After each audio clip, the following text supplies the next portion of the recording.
In this video, I'm going to talk about a real pet hate of mine, and that is people using their mobile phone whilst they are driving and clearly not paying attention to the road. And in doing so, I'm going to borrow a very small clip from a recent video from Ashley Neal. I'm going to link the full video in the description below because I suggest you watch it because it's very interesting to watch. And if you're not already subscribed to Ashley Neal, then I suggest you go and do that because he has some fantastic videos on driving, not just if you're learning to drive, but generally for everybody, safety tips, awareness tips, lots of different things you can pick up. So I suggest you go and subscribe to him immediately after this video. But for now, back to my rant.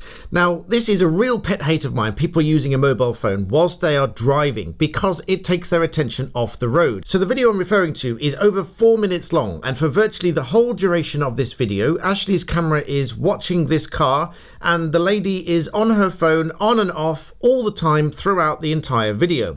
She only looks up when she realizes that traffic is moving and then drives off and follows.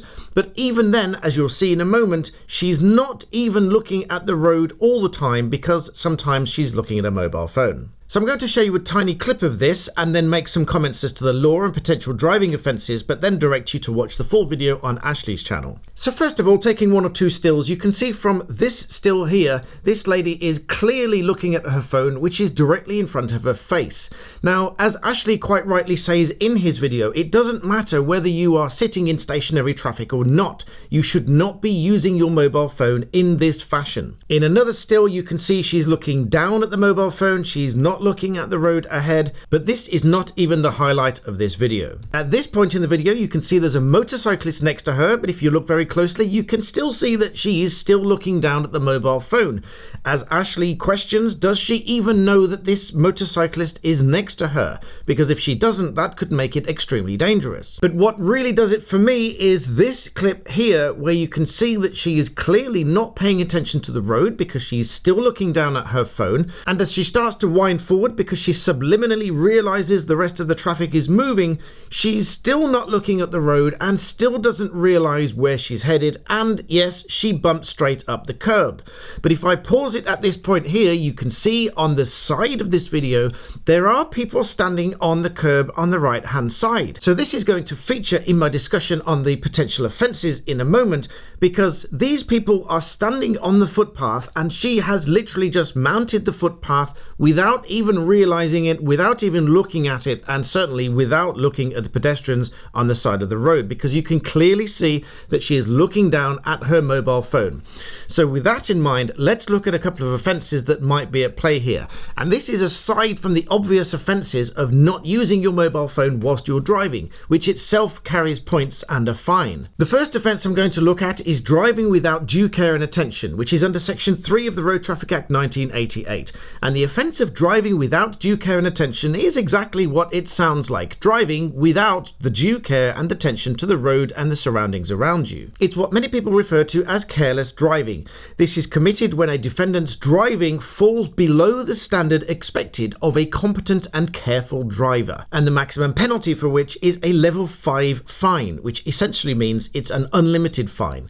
The court must also either endorse the driver's license with between 3 and 9 penalty points, unless there's special reasons not to do so, which is relatively unlikely, or to impose a disqualification for a fixed period of time and or until a driving test has been passed. When assessing what is expected of a competent and careful driver and applying this test to the driving in question, it is an objective test. In other words, not what the defendant thinks, but what an objective standard, a neutral third party of a reasonable and competent and careful driver would think about this standard of driving. The prosecutor would take into account all of the circumstances that the driver could be expected to be aware, but also any circumstances shown to be within the driver's knowledge. But this would usually look at things such as mechanical defects that the driver wouldn't be aware of, which is obviously not the case in this scenario. There are also some decided cases that provided guidance to the court as to whether the standard of driving has fallen below what is expected. And one such example, which the CPS often rely on, is, you guessed it, using a handheld mobile phone or other handheld electronic equipment when the driver was avoidably distracted by that use. Note the word avoidably. In other words, put it down. then it's avoided. You're not distracted because you've put down the phone. So if you are distracted, but this was avoidable, then this is one clear-cut case when the CPS can prosecute for careless driving. And as I mentioned earlier, the use of a mobile phone is an offence itself under Regulation 110 of the Road Vehicles Construction and Use Regulations of 2003. The guidance used by the CPS is that if this is the only relevant aspect of the case, then it's more appropriate to use that offence. However, I would argue that that is no longer the only relevant aspect of this particular case shown in Ashley's video. Because yes, the lady was distracted by the use of the mobile phone. That was one aspect. The second aspect is that she mounted the curb in the direction of pedestrians on the side of the road. So for me, there is more than one aspect here. The first aspect is that she's using the phone whilst driving and avoidably distracted by the use of it, and she mounted the curb. So in conclusion, for this first offence of driving without due care and attention, this lady, by the use of her mobile phone, being avoidably distracted to the point that she isn't aware of the road around her, mounting the curb in the direction of pedestrians, and overall for some 4 minutes negotiating several different junctions, in my view, is clearly guilty of this offence.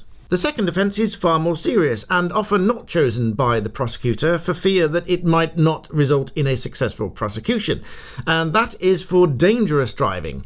Dangerous driving is under Section 2 of the Road Traffic Act 1988, and as it sounds is a more serious offence than driving without due care and attention. The offence of dangerous driving is committed when a person's standard of driving falls far below what would be expected of a competent and careful driver. And there's a second part to it, which is, and it would be obvious to a competent and careful driver that driving in that way would be dangerous. Now, this is also an objective test. It's a two-part test. First of all, does the driving fall far below what would be expected of a competent and careful driver? And secondly, would it be obvious to a competent and careful driver that driving in that way was dangerous? Dangerous driving is an either-way offence, which means it could go to the Crown Court with a maximum penalty of 2 years imprisonment and or an unlimited fine. Also, wherever the case is dealt with, if guilty, the court must disqualify the driver from driving for at least a year and order an extended retest, and this is required by Section 36 of the Road Traffic Offenders Act 1988. And as before, there are several cases that provide guidance, but also in this case, the Sentencing Guidelines Council has a definitive guideline for what is characterised as dangerous driving. Some of the more obvious examples include racing or competitive driving, or driving a vehicle that has a known dangerous defect. But in this case, I would draw your attention to two different cases that these guidelines refer to, and that's Crown against Browning in 2001 and Crown and Payne of 2007, both of which, you guessed it, talk about using a handheld mobile phone or other handheld electronic equipment, whether as a phone or to compose or read text messages when the driver was avoidably, there's that word avoidably again, and dangerously distracted by that use. So bringing this back to the definition, and I would be very interested in your comments in the comments section below, let's go over the definition of dangerous driving once more.